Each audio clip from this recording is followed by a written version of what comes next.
everyone, Diggy here with the second episode of my sub-series about trains.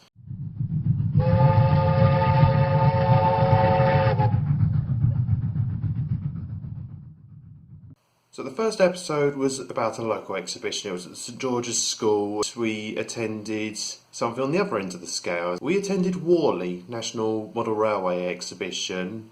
It was up at the NEC in Birmingham. It is the biggest exhibition in the UK for model railways. As I said before, the big companies, they announce their new releases, they reveal what they're going to be releasing in 2018, 2019.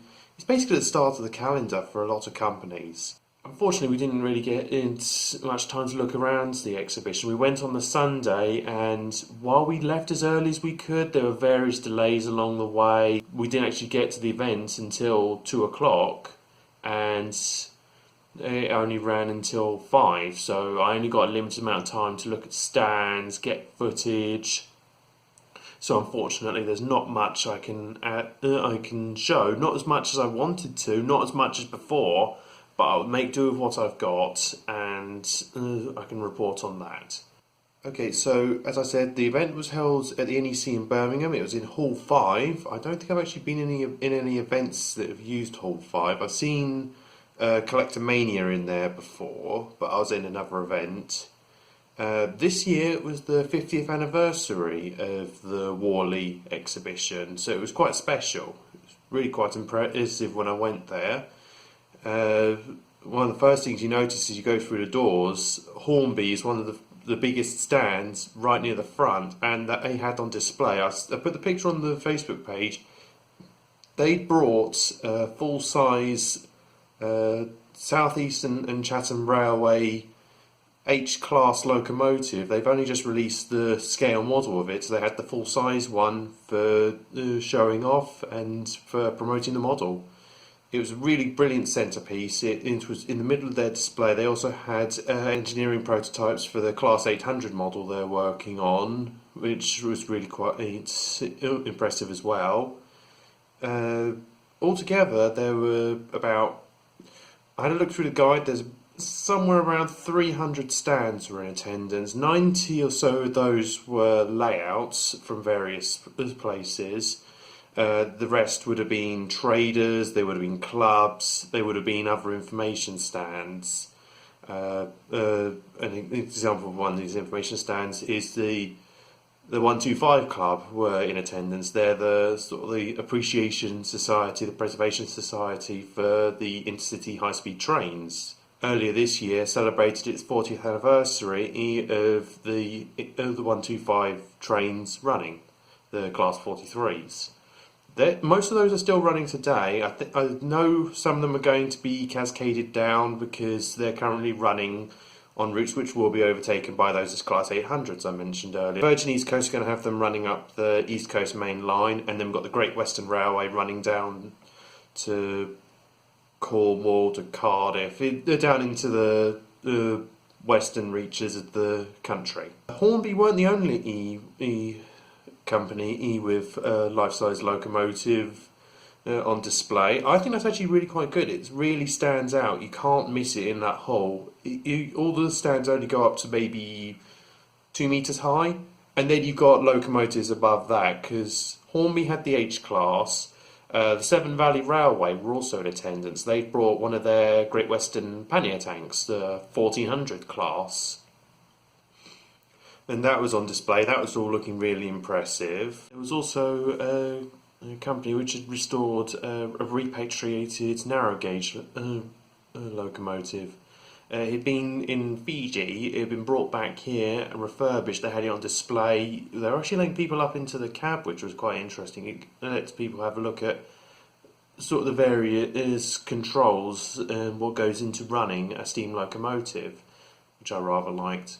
And then just around the corner from there was also a company which actually make narrow gauge locomotives. They had most of one on display. It wasn't complete. I don't think it had a boiler. I think that's the only bit that was missing.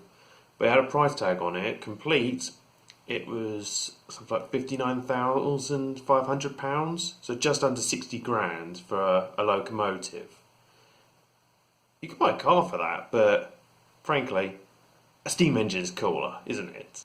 I wasn't alone when he went to this exhibition. Illisia joined me, and that was her first exhibition. She had a lot of fun, and she bought herself a couple of things. She bought an old Hornby model, and she also spoke to the person who writes the Peters Railway books. It's equal parts storytelling, it's explaining the sort of mechanics of the railway, how they're built, how they run, that sort of thing. And she also got a couple of bits from the Friends of the National Railway Museum exhibits. Yeah, she had fun.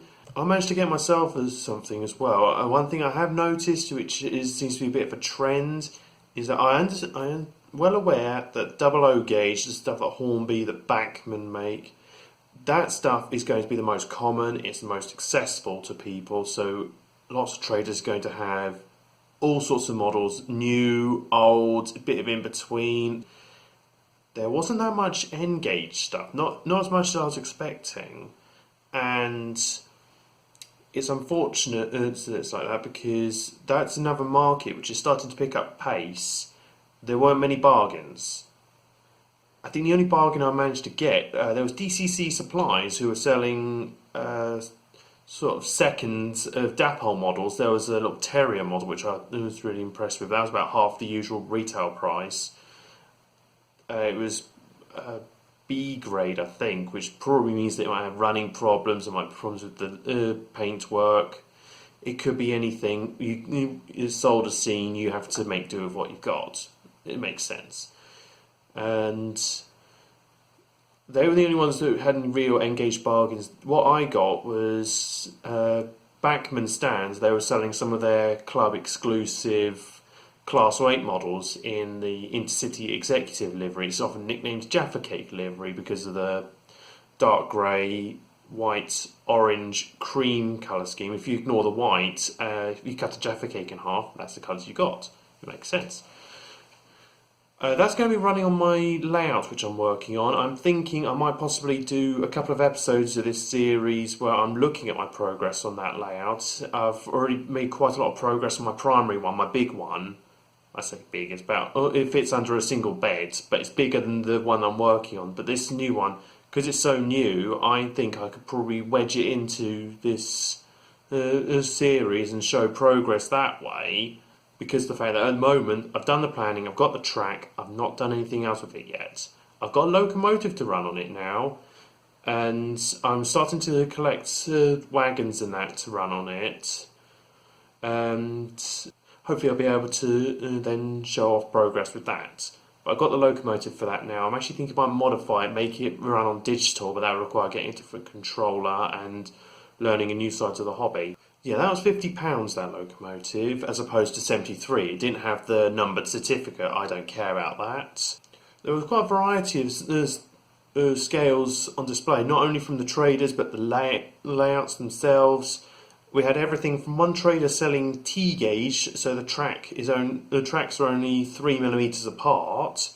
That is tiny. I think that's the smallest commercial model railway scale in the world. I think there might be something smaller in Japan, but it's not ready to run. You have to actually sort of build it all up yourself.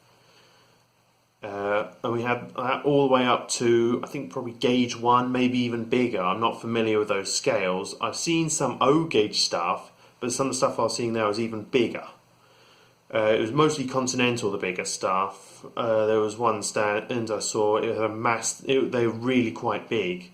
It wasn't much of a layout in the sense that it was quite a simple loop and a few other details, but it wasn't like miles of track, lots of points work, intersection of rails, for example, or a dockyard. It wasn't anything complicated like that. It was quite simple, but it was a bigger scale. It was really quite impressive. I mean, I'm not as much of a Continental or an American fan because I don't see those very often, and to be honest, I just think the American stuff just looks blocky and ugly. That's my opinion. You're welcome to yours.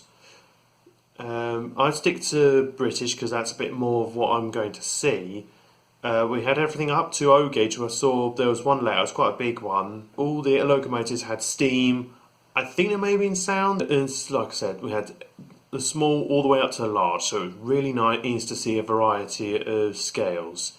As I said in the previous video, the only scales we really had at the local one was we had N, we had double O, we had a little bit of HO, I think, which again would have been continental, and we had one small O gauge layout. So to have this, mind you, like I said, there's 90 layouts on display, so you're going to get that sort of thing. Okay, I think that's everything. In summary, I think it was a really quite good stay. The entry fee for adults was £16, which, to be honest, if you're going to be there a whole day or even over a couple of days with the multi-day tickets, I think would have been it would have been good value. It's just the fact of we only got 3 hours, so it's sort of you have to work out price per hour. It wasn't that great. Next year we do want to go again next year, or at least I do. I want to try to get up there earlier, maybe even stay overnight if I can't do 2 days, and get up there on Saturday evening, check into a hotel, stay there overnight, go into the exhibition, come back in the evening. That'll give me more time. I'll be able to record more, and I'd be able to enjoy the event more. I'd be able to see more. But as an event, I was blown away. But then I'm quite new to exhibitions. It was a lot bigger than anything I've experienced. There's a lot more on offer, and I was really impressed by it all. As I said, it's just the fact of the circumstances that pretty much I created. It didn't work out for us as well, but I was enjoying it. Last thing to mention is we've got a giveaway. We have various ways to enter. You can like the video, you can comment, share it, talk about it on social media. Every entry, everything you do gets you an entry, and we will be doing the draw in a week from when this video is uploaded. The prize is going to be a copy of Train Simulator 2017. It will come with the DLC packs for Platform, Clutter and Town Scenery. So you're getting the base game, 2 lots of DLC, and it's really quite a good game. Go to that, enter, good luck, and we'll let you know in about a week's time. Okay, so that's my report for Warley done. I hope you enjoyed it, and we'll do the draw. And I've been Diggy. I'll see you in the next video. See you later.